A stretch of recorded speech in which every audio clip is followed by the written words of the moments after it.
वाढदिवसाच्या शुभेच्छा. वाढदिवस अर्थात वय वाढण्याचा दिवस. माझ्या मते एक साधारण गोरगरिबाच्या घरी जन्माला आलेलं बाळ हे एखाद्याने जंगलात फेकलेल्या बियातून उभं राहिलेल्या एका रोपट्यासारखं असतं, ज्याला कोणीच खतपाणी घालत नाही. ते आपोआप निसर्गाकडून नशिबात जे काही मिळेल त्यावर जगत असतं.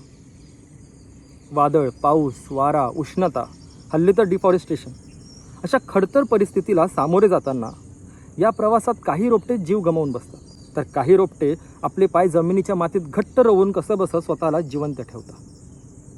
वर्षानुवर्ष निसर्गाच्या ऋतूंना सामोरे जाऊन ते स्वतःला त्याप्रमाणे अडॅप्ट करत जातात. याच कलेला डार्विन सर्वायव्हर ऑफ द फिटेस्ट असं म्हणत. रोपटं जसजसं मोठं होऊ लागतं, एखादा सुरवंत जसं फुलपाखरू होतं, सुरवंत म्हणजे कॅटरपिलर, एखादं सुरवंत जसं फुलपाखरू होतं, रोपट्याचं झाड होतं. झाड ज्याची मुळे खोलवर रुजली आहेत. आता वारा, पाऊस, वादळाचा फारसा काही फरक पडत नाही. ते एकटं झाड नाही आहे जे रोपट्याचं झाड झालं आहे.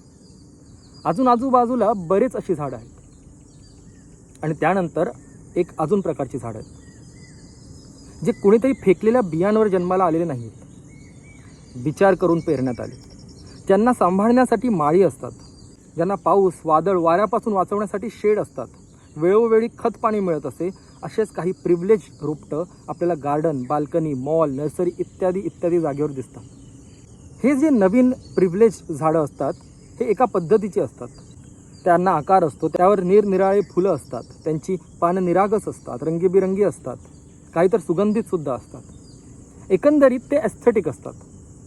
मराठीत अजून एस्थेटिकचं भाषांतर झालेलं नाही म्हणून आपण सुंदर समजूया. बरं, यांना सोडून आपल्या जंगलातल्या झाडाचं आयुष्य म्हणजे याच्या एकदम उलटं.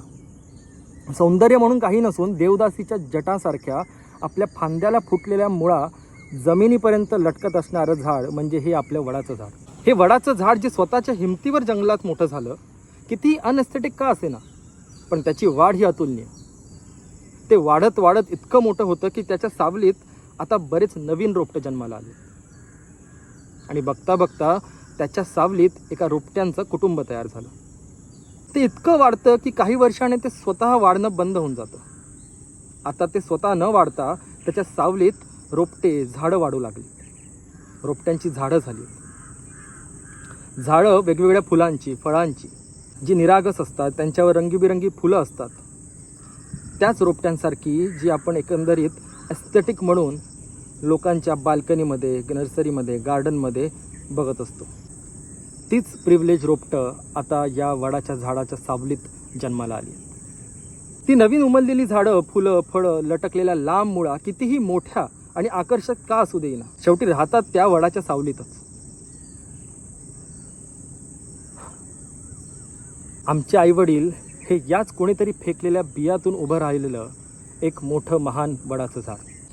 आणि आम्ही शिकून सवरून त्या फांद्यांना फुटलेल्या मुळांसारखे कितीही मोठे झालं असू तरी अखेर राहू त्या वडाच्या झाडाखालीच.